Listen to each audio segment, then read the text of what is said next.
Sa iba pang balita, pinagbidahan ni Filipino mountaineer Miguel Mapalad ang isinagawang homecoming press conference kamakailan sa Makati. Para sa detalye, narito ang report ng aking teammate na si Paulo Salamatin. Ikinatuwa ni Filipino mountaineer Miguel Mapalad ang lahat ng mga suportang kanyang natatanggap mula sa isang pribadong kumpanya at sa pagsubaybay ng mga Filipino fans sa kanilang ekspedisyon sa pag-akyat ng pinakamataas na bundok sa buong mundo, ang Mount Everest. Sa isinagawang press conference ng isang Filipino food processing company na sumusuporta kay Mapalad, kinilala ang kahusayan ng Pinoy sa nasabing ekspedisyon.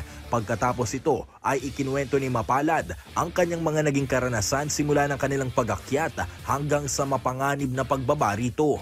Sa panayam ng PTV Sports, ibinahagi ni Mapalad na hindi man maituturing ang Everest bilang pinaka-challenging sa mga bundok na kanyang naakyat na. Isang malaking achievement pa rin para kay Mapalad na marating ang tuktok nito dahil isa ito sa mga bundok na pangarap niyang akyatin. Hindi man siya yung pinakamahirap pero ito yung number one dream ng mga mountaineer. No? Bawat bundok naman kasi may iba't ibang karakteristik yan. Para siyang, ano ba to? Para siyang babae, tama ba? Na may iba't ibang beauty. Dagdag pa ni Mapalad na hindi niya inaasahan na maaakyat niya ang tuktok ng Mount Everest sa edad na 42 years old at mababasag ang ilang taong paghihintay simula ng huli pang maakyat ng isang Pinoy ang Everest noong 2007. Hindi ko na-expect na yung taon na magagawa ko na itong pagkakit ko sa Mount Everest. Tagal ko pinangarap ko. Sabi ko dati, before ako mag-50, akitin ko na yung Everest. Kaya 42 na lang ako, so napaaga ako ng 8 years. So meron pa akong 8 years para mag-explore ng ibang bundok. Ayun, sobrang saya, sobrang life-changing for me kasi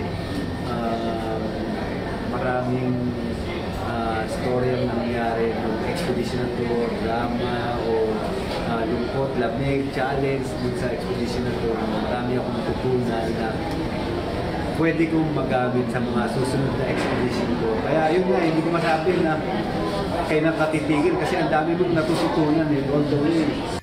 Present naman sa nasabing press conference ang batikang mountain climber at ikalawang Pinoy na nakaakyat sa Mount Everest noong 2016 na si Erwin Emata o mas kilala sa bansag na pastor.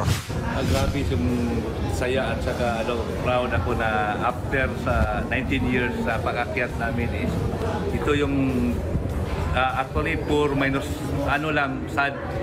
May sad na siya dahil 4 minus 1. So 4 na Pilipino, hindi pinalad yung isa, 3 yung nakasamit.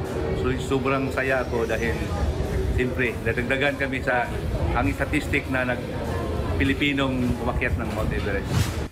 Sa ngayon, balak ni Mapalad kasama ang kanyang partner sa Philippine 14 Peaks Expedition na si Geno Panganiban na umakyat pa sa isang bundok na di bababa sa 8,000 meter ang taas bilang preparasyon sa sunod nilang misyon na akyatin ang ikalawang pinakamataas na bundok sa buong mundo, ang K2.